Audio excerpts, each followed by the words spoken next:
All right, so y'all can just close that down. I know it's going to pop up at the top, and I've got my little thing here to the side so I can see if anybody pops in.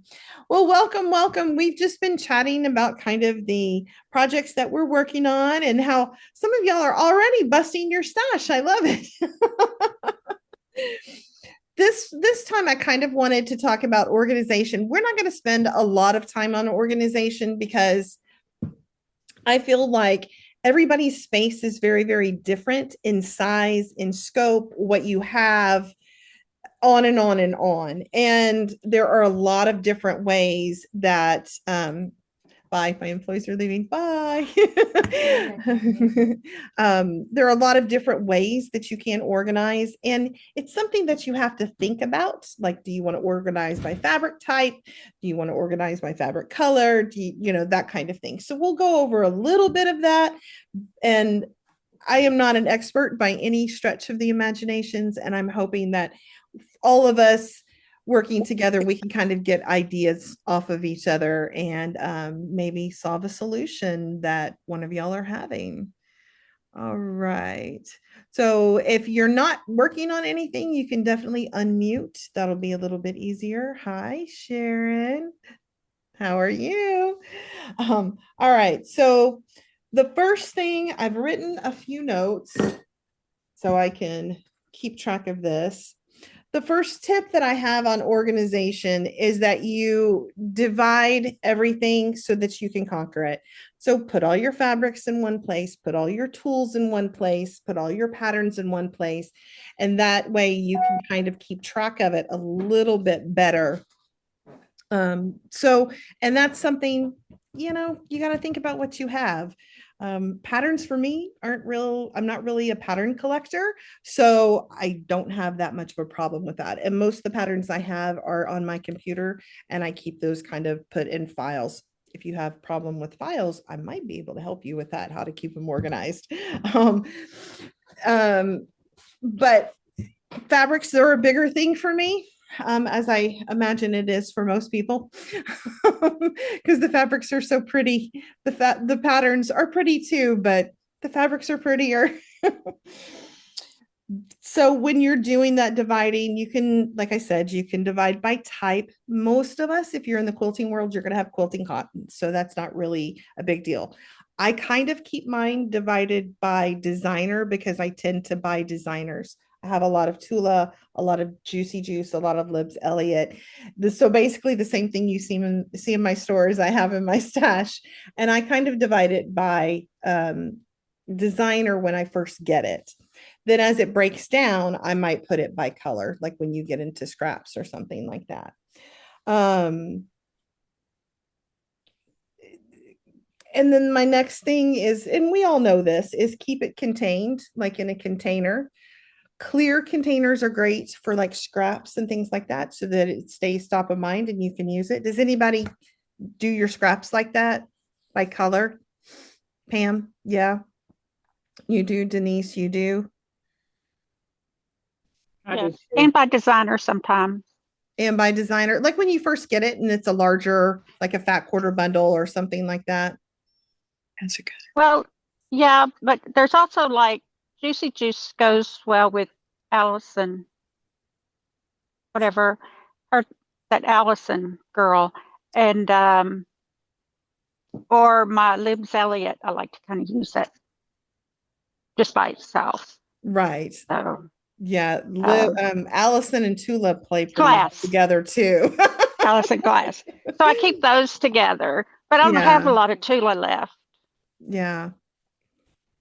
Well, I good. try You've to been make using sure it up. whenever I finish a project, all my scraps for that project go in one zippy bag because I struggle with my scraps because I don't have a style. I have batiks, I have, you know, reproductions, I have Tula. So like I struggle with even doing it by color because I'm all over the place. So I do try to, whenever I finish a project, I put all those scraps in one zippy bag and then I just throw that in a tub.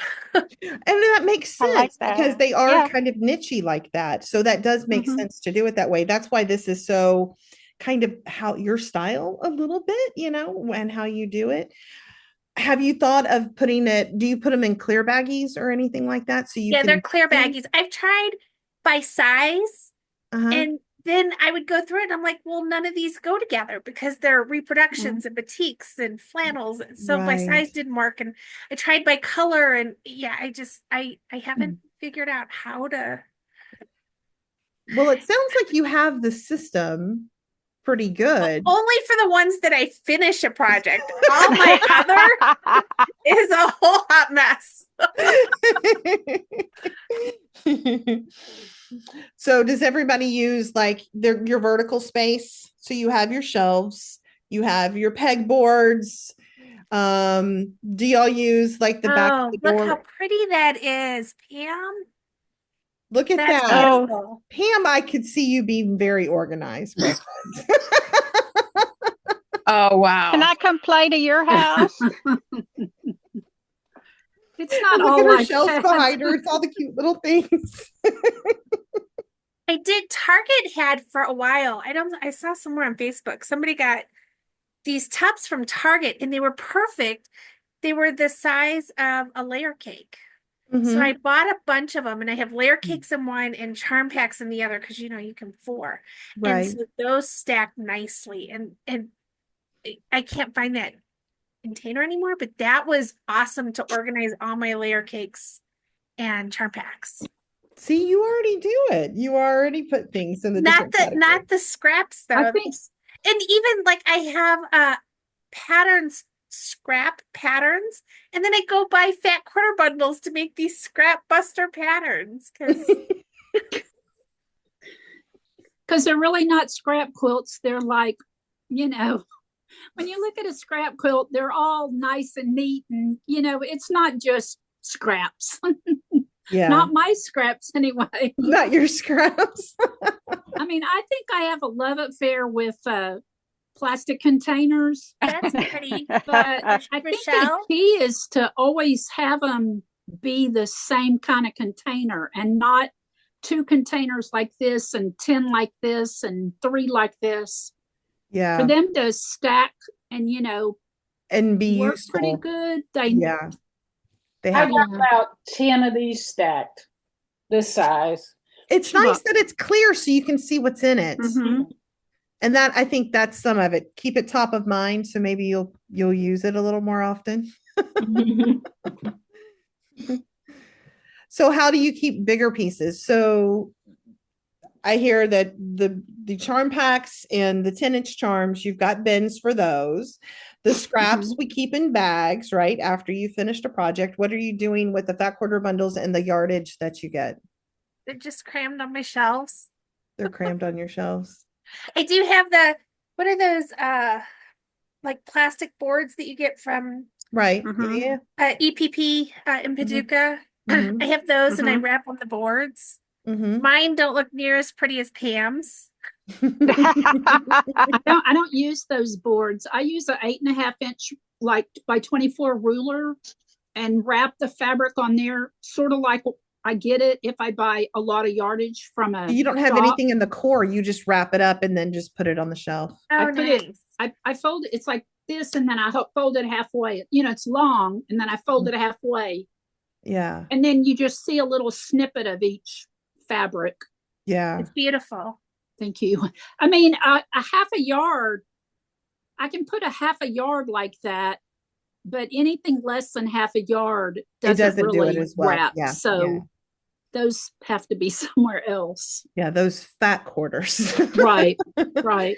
I found for fat quarters in particular, I have a drawer and it's not a clear drawer or anything else like that. It's within a cabinet. And I fold them kind of like they're folded in the store. And I just put them almost like you would, Like recipe cards or whatever in the drawer like that. So I just open the drawer, and once they go in there and they're not in the bundles, because when I buy bundles, I keep them in the bundles until I use them. Then after I use part of it, then I do color order in the drawer of those fat quarters, of the fat quarters I didn't use. Yes, That's nice. they look I- like that, but in a drawer. Yeah. So these, Did you make that? they Pam, just did you go make on a that? shelf. When you go to the Houston Quilt Festival, if you take classes, there's a lady that just rents a room and she has a book on organization. Mhm. And that method for folding those fabrics, and then this is like her little pattern. And it's great because I don't really go to a retreat and I take this whole thing, but it lets me pull out whatever colors, I'm sort of want to work on. Yeah. That's nice. So you made that? Uh-huh. That's nice because you could do those by color too. Yeah, and what That's we've true. done in the store, I mean, I have fabric issues in the store as well that we have to tackle. I made up a little, well, my employee Carol made up a little block of certain colors, and we hang it on a hang tag in Yeah. front, and that designate what color that bin is.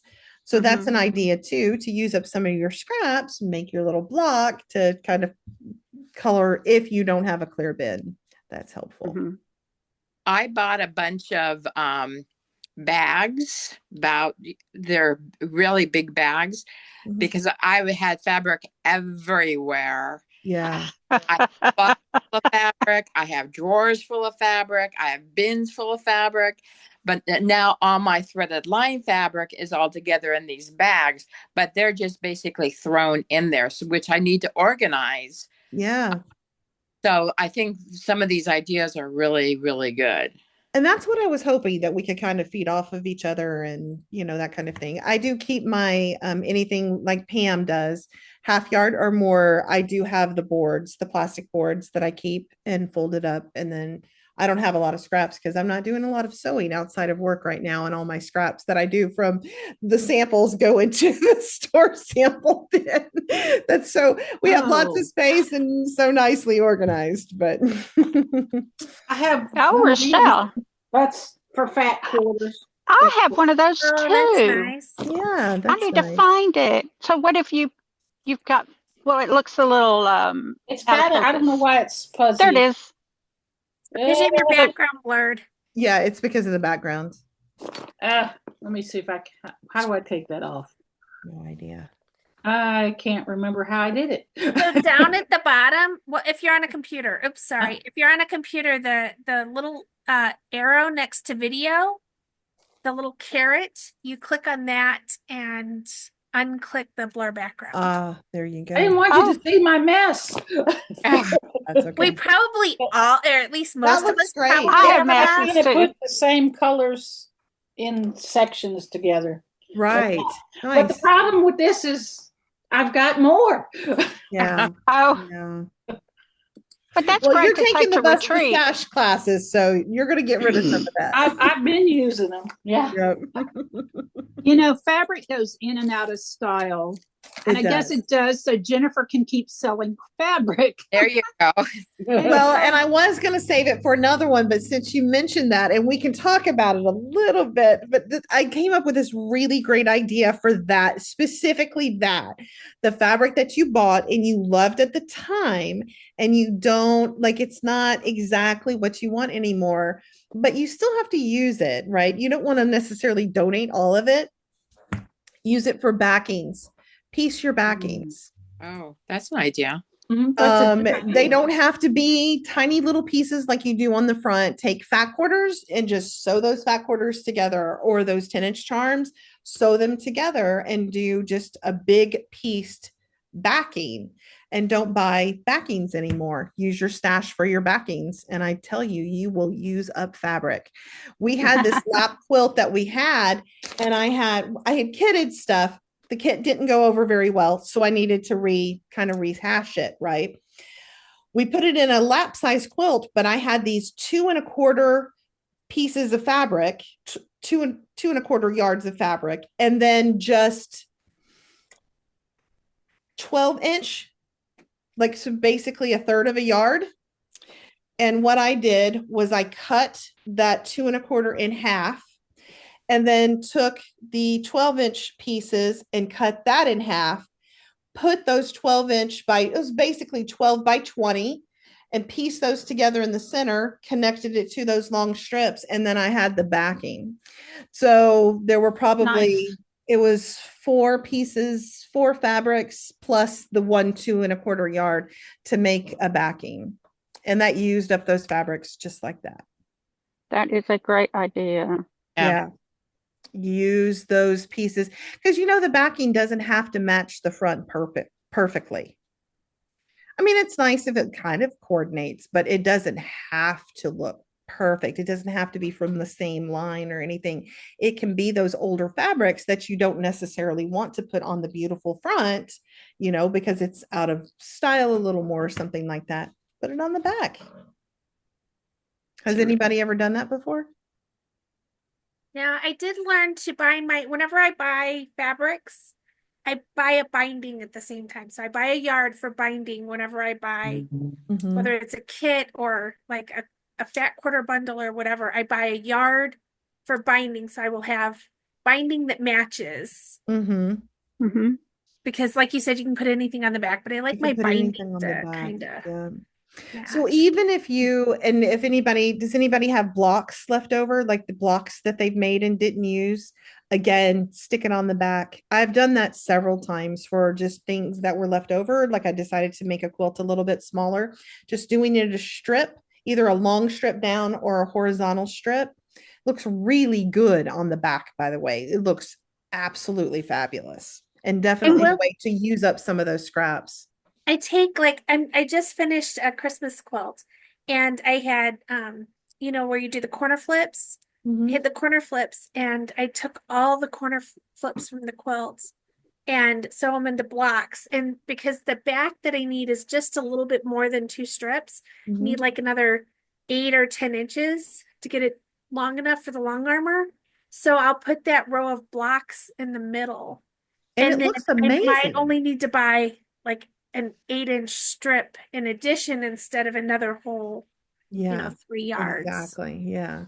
Yeah. One of the quilt instructors here does that on purpose. Mhm. She'll take some of the fabric that she has left and put it usually on the top and or on the bottom. And it looks wonderful. It just blends everything together. It does. Hmm. And it's one of those things that you keep using it, right? You just keep using those fabrics, especially if you've gotten something, like you said, you buy a little bit, Crystal, that you buy a little bit extra or whatever. That's a great way to completely use up all those fabrics for your project and not add any more to the stash. Well, fun. All right, so we've talked about all the little things. Does anybody have any specific problems that they're hoping to get solved? Oh, that's the pattern? The fat quarter storage box pattern. Jennifer, Perfect. do you stock that pattern? I did not know about that pattern, but you know what? That's going to be a good one. All right. Clearview Designs, Jennifer. Hold on just a second.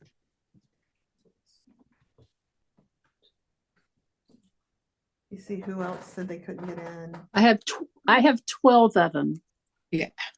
Well, 13. What did you put in them to give them rigidity? Basel. Soft and stable works, but if you could also use that real thick Pellon, what's the name of it? Basel. Basel. Or the Basel, yes. That's what the pattern calls for. Basel. And So what you could make them the color, like you could make a red one for your red fabrics.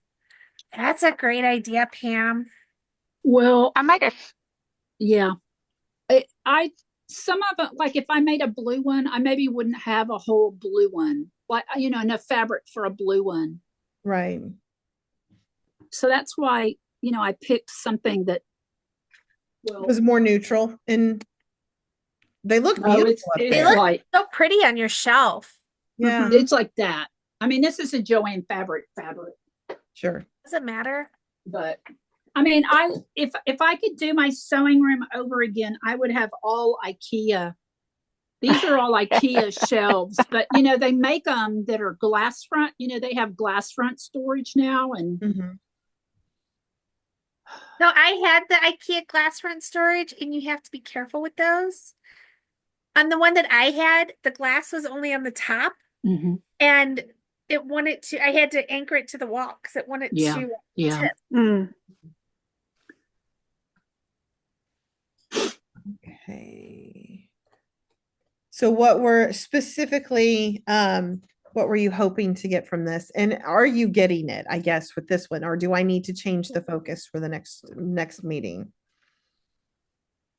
Well, I I sort of was want, going to talk about fat quarters, charm packs, and charms next meeting. That's what I was going to talk about. That sounds like I sort of was interested in like scraps A scraps one. because I just, I mean, they're in plastic containers by color, Mhm. but and then I have like a little overflow section. You know, it's like when if we ever worked in offices, if we had filing, we just let it mount up and then we'd go file it. That was in the olden days. Mhm. So I sort of do that with my scraps. I just have a little temporary spot. And then when I have some energy, I put all of those into their plastic boxes. But Right. I hate, those scraps just take up good real estate in my room. So you're wanting ideas to get rid of those scraps. Well, no, I mean, when I do crafty things like what I'm working on right now, that's my go-to kind of Yeah. stuff, Yeah. And area. it's perfect for that. And Uh-huh. you made me that little holder thing with a little button. You remember that? I use that now. Like I still use that. I love those.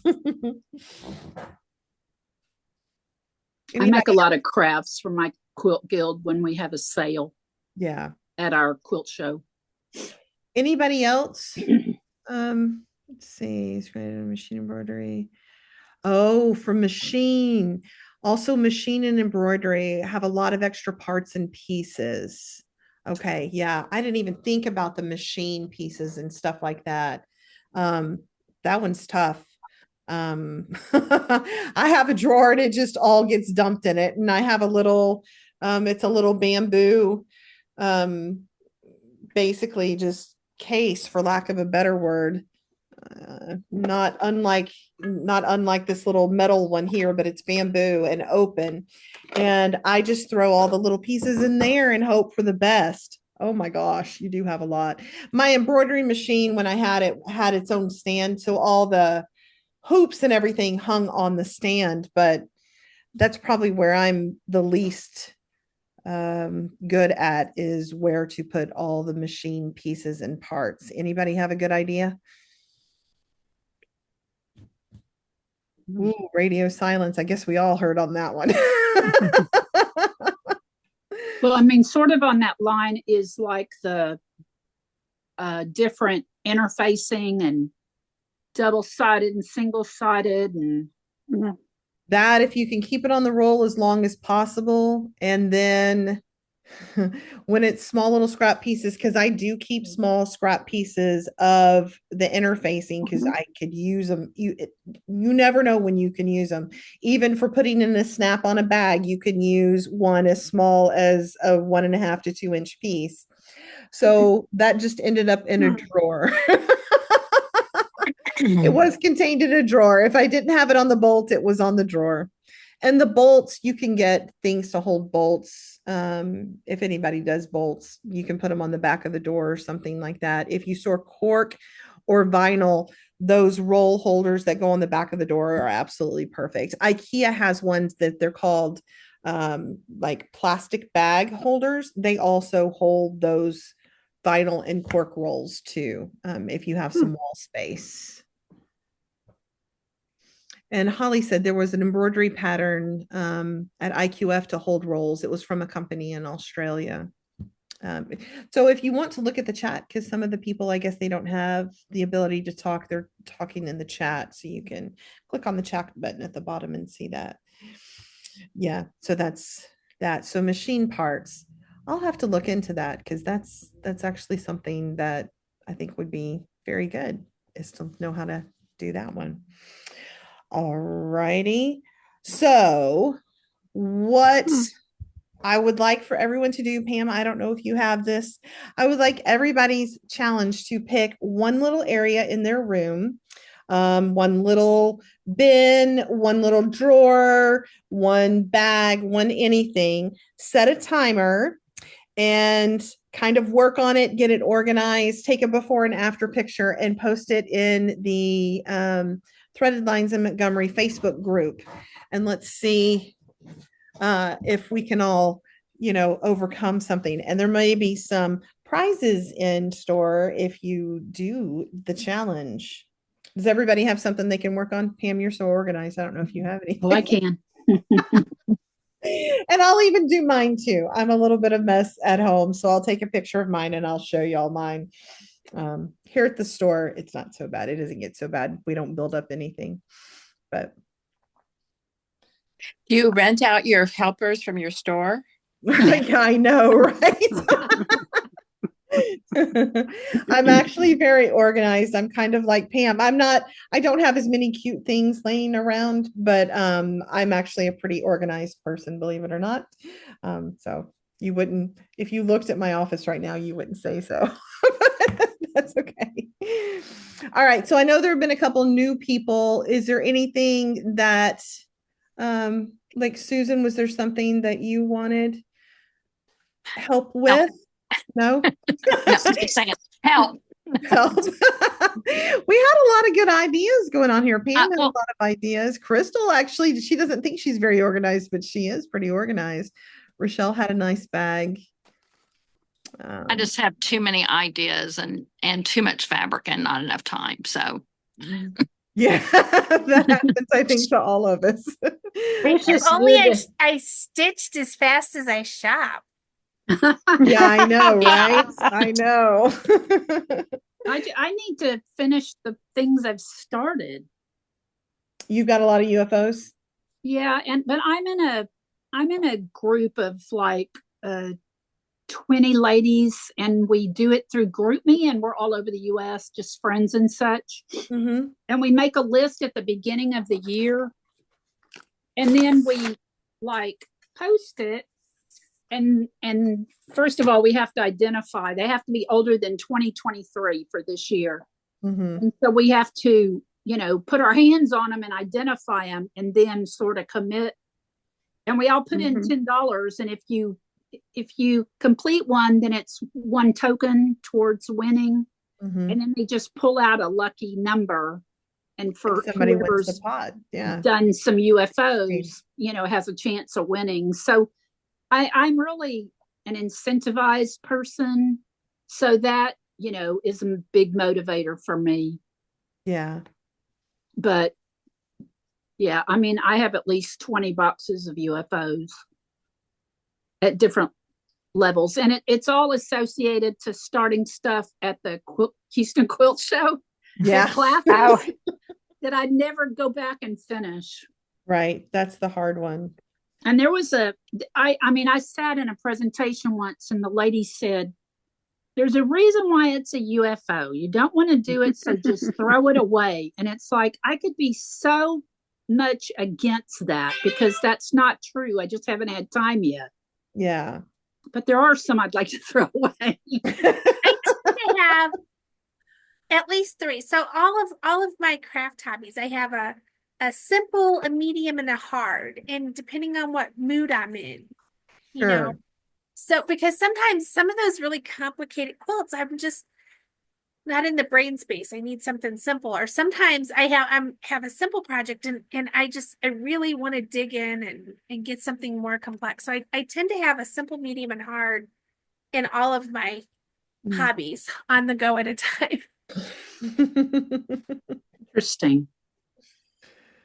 Yeah, I do have one. My husband, and he's been wanting me to make a national parks quilt for a really long time. I have that huge panel, that huge, 56 by 80 kind of panel. Mhm. So really all I need to do is put borders on it, but I wanted to make it a little more interesting than just, border after border after border after border. I wanted to make some blocky things in the borders, to make it interesting. So I've got 2 yards of all these different national park fabrics in this panel, and I really do need to tackle it. So even with this, even with y'all, I'm hoping that I can start moving the needle a little bit on that one. It would be nice. So, all right. So the challenge, because we can, unless anybody has any more questions or anything they want to bring to the table, something y'all want me to answer, work on, something you want to focus on, kind of lay it out there. You said to post in the Facebook group. What is the Facebook group? It's called Threaded Lines in Montgomery. Yeah.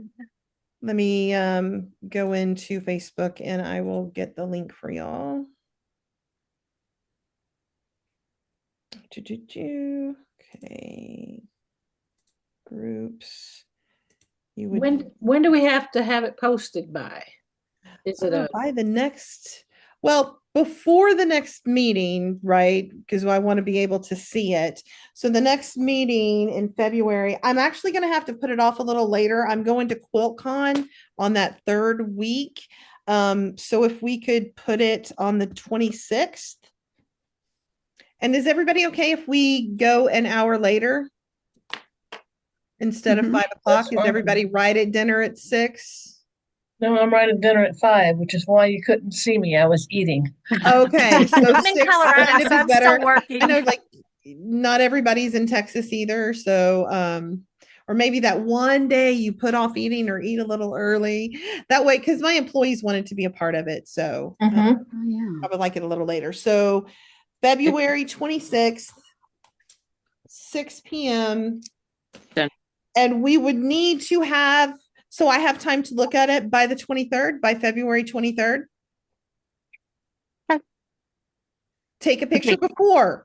Know what you're going to do. Snap a picture of it before, because I want to see a before and after. Okay. And I'll post mine. I'll post my before. I have. Can we clean it up? No, Can we clean it up a you little bit can't. You before? can't. I'm not going to clean mine up. I'm going to show you. I'm going to open the doors because I keep these doors closed. It's like barn doors on the shelf, and I keep them closed so you see the nice stuff. I'll open it up and take a picture. Can it be a whole room view? But I do want to clean up. It's just that one space. So everything on the shelves or those on the board. So those look nice and neat. It's that one bottom. So that's my one space that I'm going to clean up. So just don't try to tackle your whole room, right? You're going to get overwhelmed and you won't work on it anymore. Kind of just pick one little area, one little bin, one little drawer, one little shelf, one little something. Can everybody commit to that? Mhm. Yeah. All right, that would be great. And then we'll, like I said, if everybody who finishes will go in for a little prize. I don't know. Thank you. Okay, sounds good. I posted the link to the group, and I am so sorry about the link. And I'm recording this, so even the chat, you should be able to see the chat when I send it back to y'all, back to everyone. I am so sorry about the link. If you didn't hear at the beginning, I had some spammer type people join, and I didn't want that to be in this space. So I think I deleted the wrong meeting. I'm so Oh, sorry. It happens. All right. Okay, guys. Well, unless there is anything else, anybody new want to? Okay. Thanks, Jennifer. Thanks. you, Thanks, Jennifer. Thank Jennifer. you. Day and Thank like you. next time we'll talk about specifically fat quarters and charm packs, those kind of pre-cuts and what we're going to do with those. All right. All right. Thanks everybody. I've You. Thank loved you. it. Bye. Bye.